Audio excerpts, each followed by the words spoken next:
텅 비어있던 대통령실 공식 홈페이지. 21대 대통령 취임 16일째인 오늘 다시 문을 열었습니다. 화면 상단엔 청와대 모습을 형상화한 업무 표장이 걸렸고 대통령 소개 페이지엔 대한민국 21대 대통령 이재명이라는 문구와 함께 사진이 걸렸습니다. 국민 덕분에 헌정 질서를 바로 세우고 민주주의를 지킬 수 있었다. 모든 국민을 아우르고 섬기는 모두의 대통령이 되겠다는 대통령의 대국민 메시지도 담겼습니다. 대통령실 조직도는 물론 대통령의 발언과 활동 내역, 달력 형태로 기입된 대통령 일정까지 누구나 확인할 수 있습니다. 국제사회에 대한민국이 신속하게 정상화됐다는 것을 좀 보여주는 게 필요하다.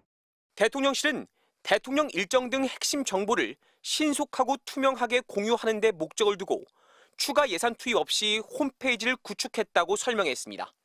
지난 정부가 쓰던 홈페이지를 활용해 임시 홈페이지를 만든 건데 그나마도 전 정부에서 소스 코드까지 삭제해 보름이나 걸렸습니다.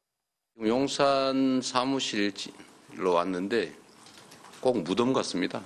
컴퓨터도 없고 프린터도 없고 황당무계합니다. 새 대통령실 홈페이지가 정식으로 열리는 건 서너 달 더 걸립니다. 문재인 정부의 국민청원 제도를 보완한 소통 창구를 구축하고 대통령 비서실 조직에 대한 공개도 강화할 전망입니다. 한편 온라인에서 이 대통령의 서명과 휘장을 네티즌들이 응용해 만든 스마트워치 배경 화면이 인기를 끌자 대통령실도 정식으로 배경 화면 형태의 스마트 굿즈를 만들어 임시 홈페이지에서 공개하기로 했습니다. MBC 뉴스 이문현입니다. 대통령실 공식 홈페이지입니다. 텅 빈 화면에 새로운 디지털 소통 플랫폼을 준비하고 있다는 안내만 나옵니다. 대통령실 공식 SNS에는 이미 지난 4월 파면된 윤석열 전 대통령 사진이 버젓이 걸려 있습니다.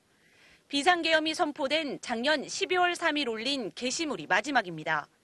대통령실 홈페이지의 기본 디자인과 틀을 유지한 채 사진이나 내용물만 바꿔 손쉽게 재단장할 수 있을 것 같지만 윤석열 정부가 홈페이지의 기본 틀을 만드는 소스 코드까지 모조리 삭제한 겁니다.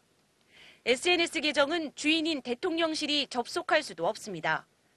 대통령실 관계자는 계정 소유권을 넘겨받지 못해 내용을 수정하지도 못하고 계정 자체를 없앨 수조차 없다며 소유권을 되찾기 위한 법적 절차를 밟고 있는 상황이라고 설명했습니다.